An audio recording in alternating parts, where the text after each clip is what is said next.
Como soy muy osada, pues yo le propongo a la Casa de Castilla y León que este sermón de las 7 palabras se prodigue todos los años, tal día como hoy, sábado de Pasión, y que sea una continuidad en el tiempo, igual que lo hace Castilla, para que también en Sevilla tengamos este sermón como un reclamo de nuestro Evangelio. Y hasta me atrevería a deciros que yo ya tengo elegido al siguiente candidato. Siento mucho que ella no lo sepa siquiera, pero yo sí lo tengo elegido. Se lo diré a ella personalmente, si da su autorización. Para el año que viene espero otra vez la visita de todos vosotros y aún más gente, para que oigan este sermón que creo que es muy constructivo y muy evangélico. Muchas gracias. Quiero agradecer a mi presentador, que ha sido magnífica esa presentación, pues sus palabras, todo lo que ha volcado sobre mí, que no es mérito mío, sino las circunstancias que me ponen en la vida, como esto de las 7 palabras, ha sido la primera vez que lo hace Castilla y León y me ha tocado a mí al hacerlo. Pero humildemente me pongo a disposición de todos vosotros. Buenos días.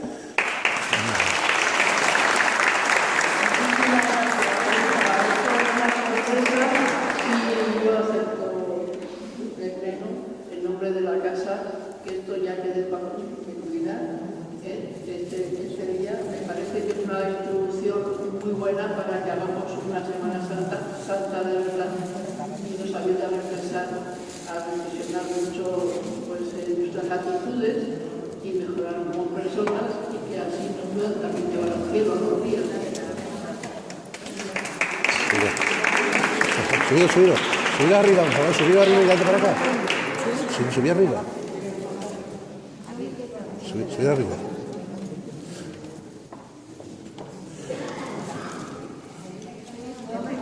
Bueno, históricamente el monasterio no se funda aquí, se funda en torno a 1249 con la Reconquista sevillana en la zona del degolladero de los cristianos.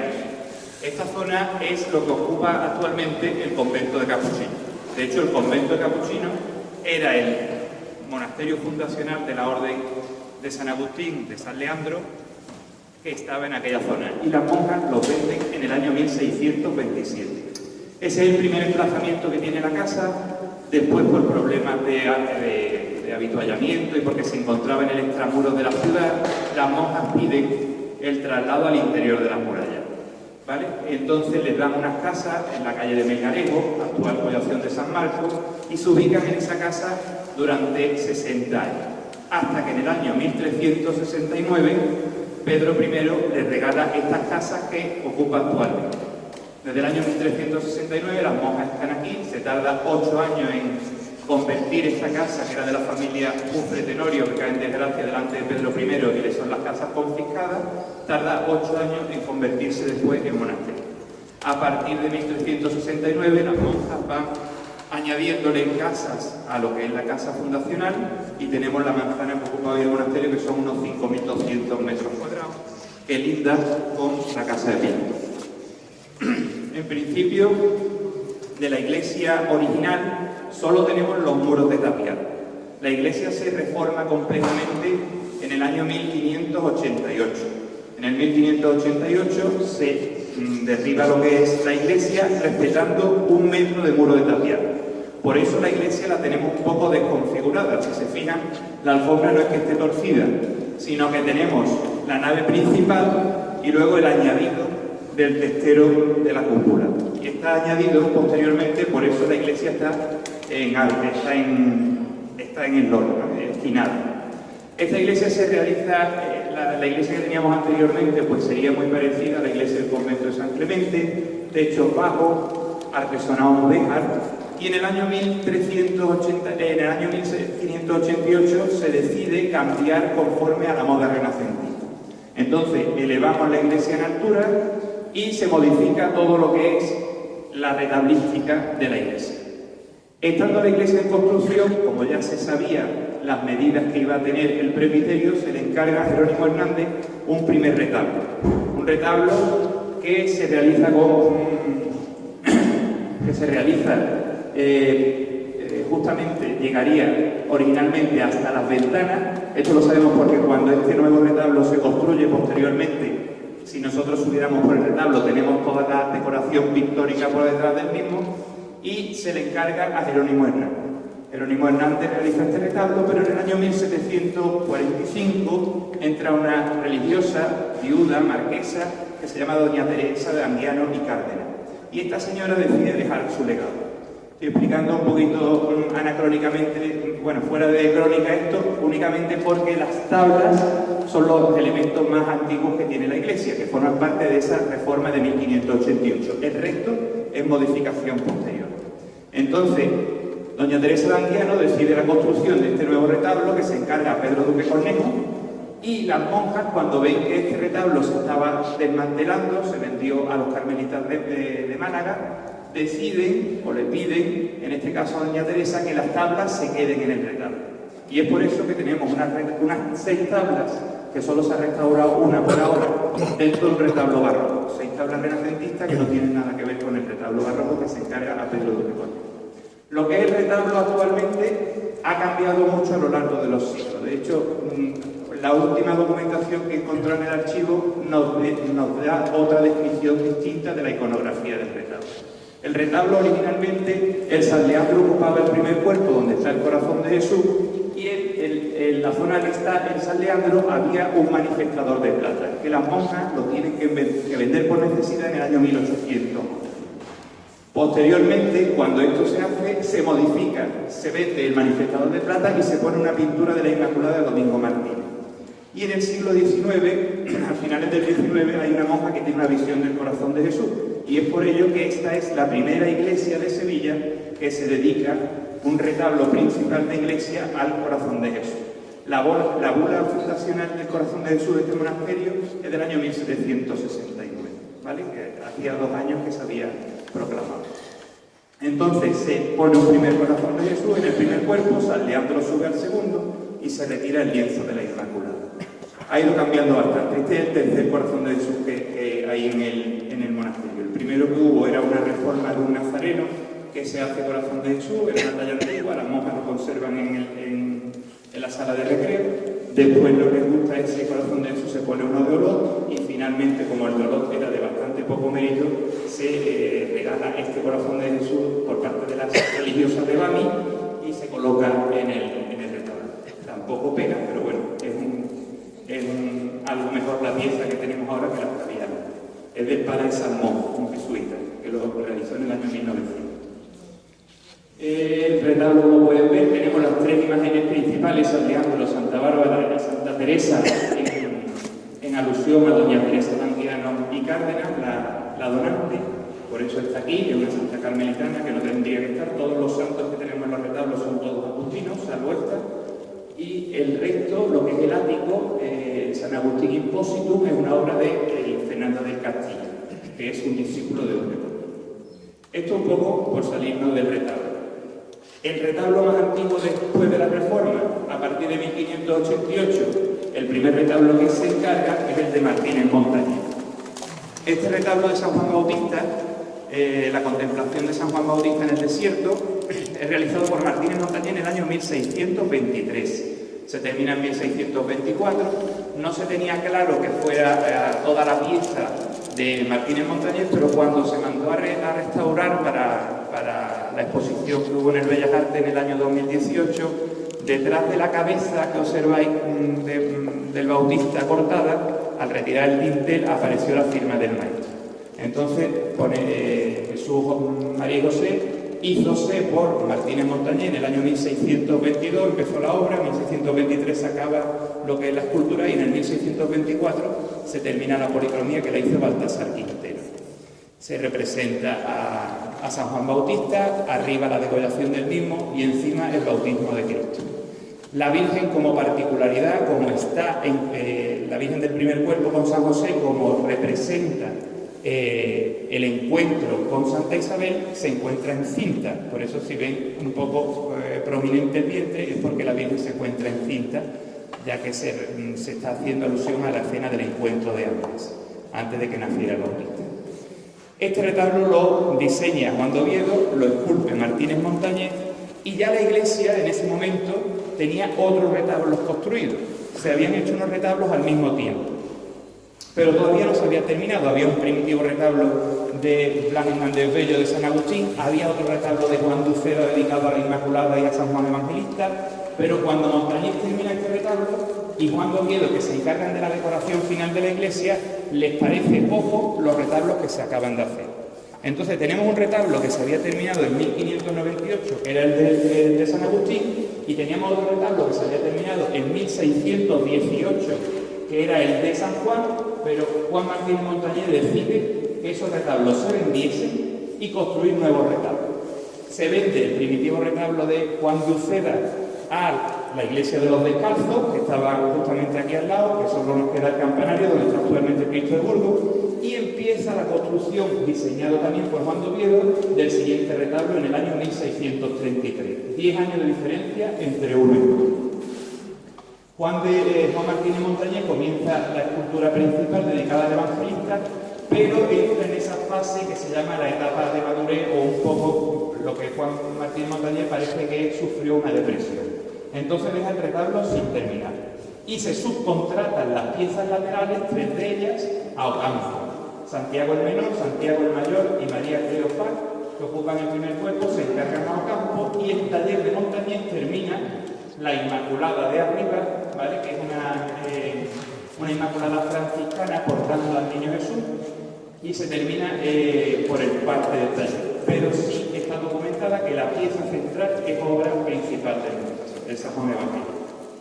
Es interesante la historia de este retablo en relación a, no sé si habrán leído un poco de la Congregación de la Granada que hubo en Sevilla, que era una relación de sacerdotes, artistas, etcétera, que tenían una visión milenialista en torno a la Inmaculada Concepción. De hecho, el último cabeza de esta congregación, que fue Bernardo del Toro, viaja a Roma y se tiene que quedar en Roma porque la Inquisición lo perseguía para defender este dogma de la Inmaculada.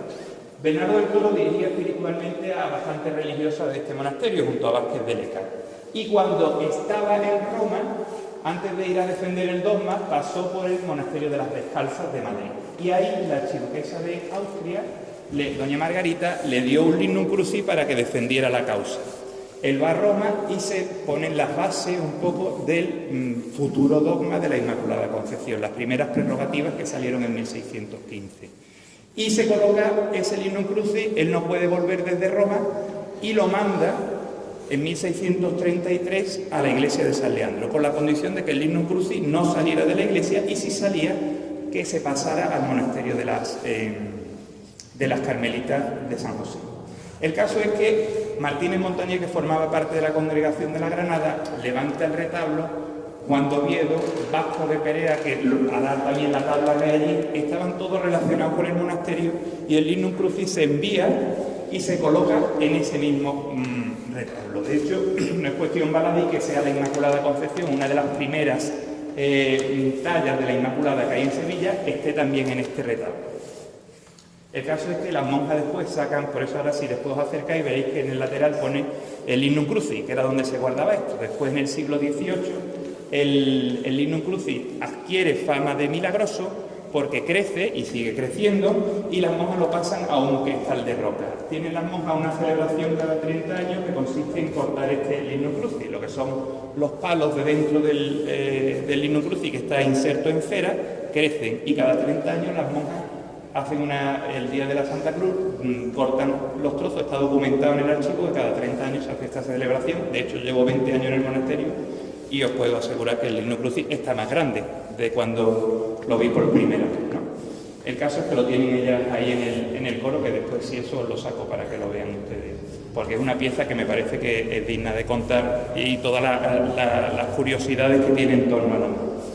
1633 se hace este retablo, se había vendido el que había anteriormente Juan de Uceda, se hace lo mismo con el de Blas Hernández Bello, y se decide que esta vez este retablo ya Martínez Montañés, ya sabíamos que había pasado esta etapa de madurez, que no se encontraba en activo, y se encarga a Francisco Dionisio de Riva. Francisco Dionisio de Riva, en el año 1651, hace lo que es el entablamento pero la talla no la hace, sino que la subcontrata. No tenemos documentado quién realiza la talla, pero por morfología y tipología parece que la hace Alonso Martínez o Alfonso Martínez, que era un discípulo de Martínez Montañés, ¿vale? Todo lo que es la serie del mismo. Es el mismo que hace la Inmaculada Concepción que procesiona en el Corpus de Sevilla. Después de estos tres grandes retablos, 50 años más tarde, se le encarga este retablo a no se sabe quién, ¿vale? Porque no aparece documentación sobre el nombre del autor, sí sobre el pago del mismo y el dorado del retablo, y por atribución se está atribuyendo últimamente en el último libro que salió el año pasado de Duque Cornejo, que las piezas son también de Duque Cornejo. Yo creo que este retablo se hace antes que el retablo principal, porque hay documentación en el monasterio de que el dorado lo pagó doña Teresa de Anguiano, que gracias a pagar el dorado de este retablo, la comunidad ganó el favor de la misma y por eso le permitieron cambiar el retablo mayor. Entonces puede que sea este retablo, las piezas encargadas de Cornejo, y que después doña Teresa, con el mismo autor y con la misma confianza en la comunidad, cambiase el retablo mayor. Pero está cerca del círculo de Duque Cornejo lo que es las imágenes del retablo. La talla se encargaría a otro, lo que es el entablamento y la carpintería, a otros retablistas. Y ya hemos visto lo que son los retablos más antiguos y principales de la iglesia.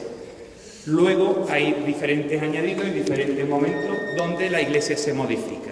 Se tiene que modificar gracias a la señora más importante, a la, como yo digo, la religiosa más notable de este monasterio, que es Santa Rita. Ella es la que costea y mantiene la iglesia desde que llegó aquí. Esta talla de Santa Rita, que es del círculo de Roldán, estaba en el convento del Dulce Nombre de Jesús, actual sede de la Hermandad de Veracruz. ¿Qué ocurre con este convento? Que el convento en el año 1835 se desamortiza y la comunidad de las religiosas viene a este monasterio, se fusiona. Mientras el convento estaba abierto, las monjas permitieron que la santa siguiera allí porque tenía bastante devoción dentro de lo que era la collación de San Vicente. Pero cuando el convento, después del 68 de la Gloriosa, se vende, lo compra una señora y deciden hacer allí sede canónica de la Hermandad del Amor. Entonces, como las dos devociones iban a competir, las monjas en el año 1900 comienzan las reclamaciones de Santa Rita para que venga el monasterio de San Leandro. Desde 1868. En 1900 finalmente el arzobispo firma la cesión de la fiesta, la señora, que era una particular, la dona, y la santa llega al monasterio. Desde 1900 primero ocupó el retablo de enfrente y luego ocupó el retablo actual. De hecho, esos dos retablos se realizan con la llegada de Santa Rita, poco antes de la llegada de Santa Rita. El cambio de Santa Rita de un lado a otro, de un retablo a otro, se hace cuando en el año 1930 se encarga a Sebastián Santo la talla que tenemos al frente, que es la talla de la Virgen de la Consolación y Correa. Esta talla se encarga porque hacía 1500 años del nacimiento de San Agustín y es la única procesión que ha organizado este monasterio. Se saca esta talla recién realizada por Sebastián Santo en el año 1930, el día, me parece que fue el día 30 de agosto, poco después del aniversario. El aniversario fue el 28 de agosto, esto también se ha visto, lo hemos descubierto hace poco, hay fotos de la procesión, y la talla procesiona junto con el patrón del monasterio, que es San Agustín, que es una obra de Roldán que las monjas tienen en la clausura. Es bastante curiosa esa procesión. Encima del retablo tenemos una antigua gran devoción de Sevilla junto con la Virgen de las Virtudes. El abad Gordillo recoge las procesiones que venían en este monasterio en torno al Santo Cristo, que se llamaba Auxiliador, o los 13 santos auxiliadores. Es una tabla de círculo de vaso de Pereca que representa a Cristo crucificado con la Magdalena a los pies, y en torno al mismo pues hay unos santos pintados del 18. Era muy famosa esta devoción en Sevilla, igual que lo era la Virgen de las Virtudes. La Virgen de las Virtudes en su archivo cuenta con un libro de milagros. Uno de los muchos milagros, pues tenemos ese milagro también como el que tiene la hermandad de la Virgen del Amparo, que es la santa, santo que se llama viviente. ¿Por qué? Porque se cuenta que tienen movimiento. Recoge el libro de milagros que entraron dos ladrones a robar a la iglesia y la Virgen los paró mirando hacia la derecha. De hecho, es una manera de explicar por qué la Virgen tiene el giro del cuello hacia la derecha.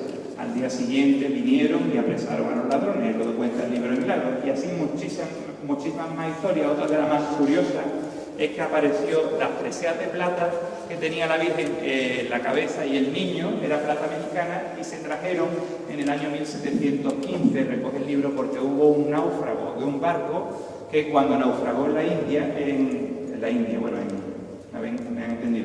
América, el indiano se agarró a una tabla y se invocó a la Virgen de las Virtudes del monasterio San Leandro. Desde el coro, una monja vio como había un hombre con jubones rojos asido a la imagen.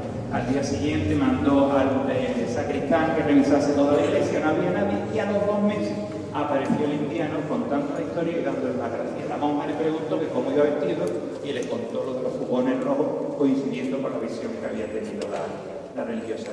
Y muchísimas más historias. Un libro que cuenta diferentes, en torno a 30 historias milagrosas, 30 actos milagrosos de la vida de la fe. Y yo creo que más o menos hemos visto esto. No me gusta nunca acabar de mencionar todo sin mencionar el cancel. El cancel es una obra de arte que, aunque esté barnizado, tiene 4 tipos de madera diferentes. Tiene ébano, tiene ¿cómo se llama la otra? Caoba, naranjo y olivo. Lo que pasa es que no lo observamos bien porque está todo prácticamente barnizado en el mismo color, pero es una obra que es otra pieza de retablo excelente, como si fuera un retablo más.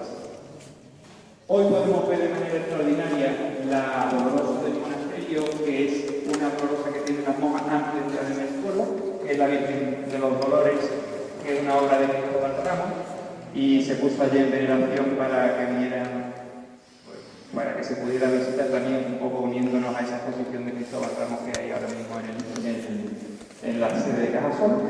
Y como pintura, el monasterio sí es cierto que no destaca en pintura. Ustedes pueden pensar en cualquier escultor que se les venga a la cabeza en sevillano, todos tienen una representación aquí, ya sea en la iglesia o en el interior. Tenemos todos los escultores de todos los tiempos representados en obras de este monasterio. Pero la pintura, aparte de que las monjas tuvieron que venderla, porque antes de implantar a los franceses se adelantaron un poco a la entrada y vendieron la colección de murillos que tenían 5 murillos en este monasterio. También después la siguiente desamortización se llevó las obras históricas. Afortunadamente lo que se valoraba era la pintura y no la escultura, por lo menos conservamos la escultura.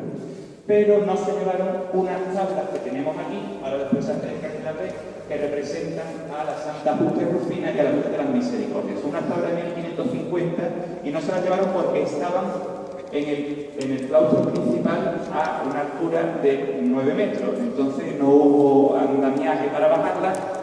La yema y las magdalenas de San Leandro, ¿no? Sí, sí, sí. Hasta allí he visto a San Leandro.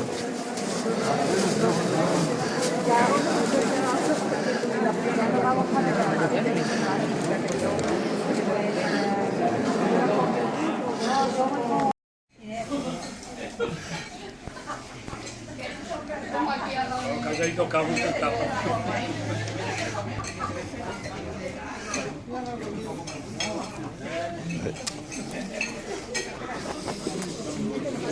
¡Viva Salamanca! ¡Viva! Lo primero de todo vamos a brindar para que pasemos una santa y muy feliz Semana Santa. Segundo, por la salud de todos y toda nuestra familia. Y tercero, por la paz del mundo.